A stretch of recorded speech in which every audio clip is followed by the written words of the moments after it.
All right, and we're live. Today is 9/17/2020 at 5:28 p.m. Doing a little bit of a later discussion on my trades. Before I start, I want to go ahead and just cover a few things that I think I've been doing wrong the past few weeks. The past 3 days, I've been getting pretty lucky in the sense that I've been able to hit some pretty good home runs. You know, some 20%, 25%, and it kind of got to my head. And today, I think it really bit me in the ass because the trades that I took, I ended up only being able to realize maybe, I can't remember the number, but I could have made like $1,000 today, 1,000, 2,000, but because I held for too long, I ended up only being able to profit about 350 today. So on that note, we're gonna go ahead and go over the trades, and we'll go from there. So first and foremost, the first trade that I took today, well, technically it was a trade that I've taken for a while, but I went ahead and just cut it because I was getting losses on Tesla, and looking back now, definitely shouldn't have sold it. But whatever the case is, I'm sticking to my plan and made the cut. So, got in Tesla at around 401 sometime about 2-3 days ago, around this place right here. Saw a nice little ascending triangle forming, and boom, was in, and been holding it pretty strong for a while. Justin was recommending that I go ahead and sell it right here because I was probably up about 1,300, 1,500. But knowing me, it's all about the hold, all about the hold. Tessa's that nice blonde girl that would never ever be the hoe. She's a housewife. Definitely was not the case today when she went all the way down. I think I sold her out around here and pretty much lost about $600 here, which could have been realized. So because of me holding again instead of using my better judgment, made a loss, and I definitely think I could have played that better. Furthermore, I think something that should be brought up too as well is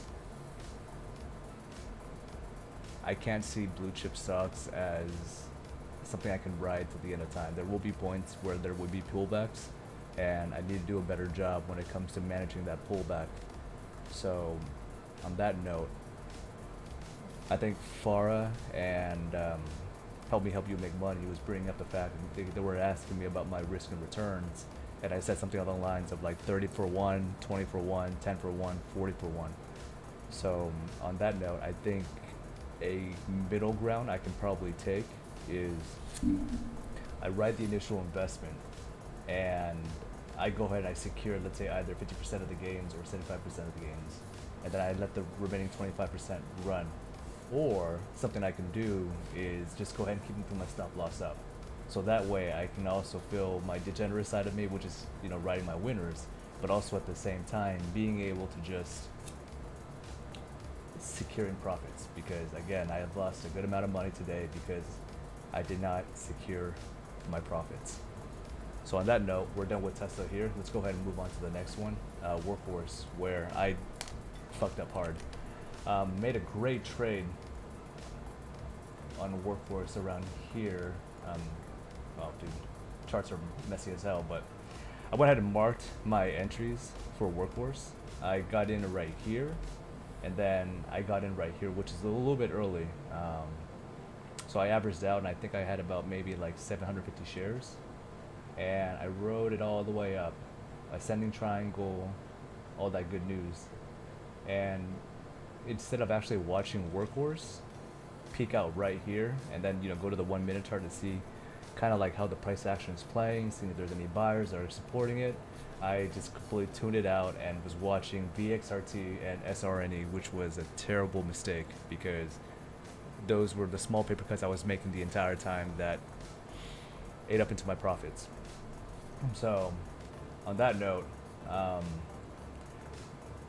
Workhorse was just getting beaten down, and I started panicking, like, oh shit, like, what am I going to do? Instead of being intelligent and smart about it and turn it over into the 15-minute chart right here. Oh, give me 1 second. Turn over the 15-minute chart. and then kind of like identify, okay, you know, what is this? Is it a pullback? You know, how's the trend moving? Are we healthy? Yeah, 15 minutes. There you go.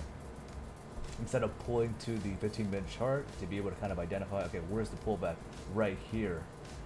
And seeing where it goes, I went ahead and panic sold, and I was only able to, I think I realized it roughly about 200 bucks. Yeah, 200 bucks here, instead of being able to realize $800. So another hiccup on my side on not selling a little bit early, and also panic selling too. Probably the two most worst thing you can do when it comes to trading. So on that note, let's move on to the next one, which is SRNE. Alright, so for SRNE today, it was facing a major downtrend, and being very intelligent as I was, I kept thinking, okay, this must be where it should go ahead and reverse. So the first trade I marked was right here, where I think I drew a line, something along the lines of this, when it was still developing. And once this bar right here crossed this downward line, I was thinking, oh, hey, great, this is an opportunity for me to jump in right here. So when I drew a trend line, I told myself, hey, you know what, if this stock right here rides this trend line, I'm good. But if it's not, I need to get out. So I think I bought in around here, or I'm sorry, I bought in around here, and I literally got out like right here. So like that was like maybe like a $20, $30 loss. Not a big problem. My second entry for SRNE was right here, and looking how the charts kind of developed, it actually wasn't that bad, seeing that my entry was around this area, because I actually got stopped out. I think I got stopped out like right here, because it went ahead and fell down the trend line that I drew. But on that note, seeing how this developed out a little bit better between 11:30 all the way to 12:30, there was a nice little pattern that formed here, which eventually resulted in a little breakout here. However, knowing me, I probably wouldn't have sold up here. I would probably keep saying, hey, ride the winners, ride the winners, ride the winners. So on that note, if I did, let's say, get back into the trade here, I'd probably sell out right here before the end of the day, and maybe be able to generate 100 bucks. But on that note, something to kind of remind myself about this trade is, maybe I shouldn't try to, what was it? There was a book that I was reading, it was that trend book, and it mentioned something along the lines of, you always play the trend, and the trend is your friend. So if the trend is upward, then it's pretty much innocent until proven guilty. But if the trend's going downward, it's guilty before it's innocent. So in that case, I definitely kind of broke my rules there, when if a stock's going down, it should always be guilty. And I think these moves that I made here was way too cavalier, and who knows, maybe I think it's just too early for me to even consider playing downtrends right now and playing reversals, and maybe I should stick into just strictly ABCD patterns, and also at the same time ascending triangles. So just some food for thought to myself once I watch this video again, that stay away from reversal trends until you just become a complete pro when it comes to ascending triangles and ABCD patterns. Keep it simple, don't do too much. Alright, and VXRT, man, this was just death by 1,000 cuts. I got stopped out so many times with VXRT, but good, you know, very lucky it was only 200 bucks. So, but thing was is that it was just $20 losses, $50 losses, $50 losses, and eventually it added up to about 200 bucks. So, very similar to SRNE, I went ahead and drew a little trend line here, and I think at first it wasn't even this. No, it was this one, excuse me, okay. So I drew this, and I saw kind of like the trend develop, but again, because I wasn't patient with VXRT, I saw this going up, and I was thinking, oh my god, like I gotta jump in before, you know, V solidifies and starts forming the C, which in this case wasn't forming. So I think my first entry was around here, and it just went down. So 2 errors on that part right there. One, I went in too early and it was going up. There was no pullback, It was me rushing, thinking that, hey, like I gotta get in because look at this trend line, bro. Like it only goes up from here. So that was my first mistake. And I think my second mistake was I saw this develop and I was thinking, okay, ascending triangle, there we go. I see it. It's about to happen again. And because I'm not gonna lie, I'm also somewhat of a, I think I was revenge trading too as well. I was thinking, okay, let's just go ahead and just make that 20, 30 bucks back, and then at least we can just be neutral or be somewhat green on this ticker. So I think I took another trade where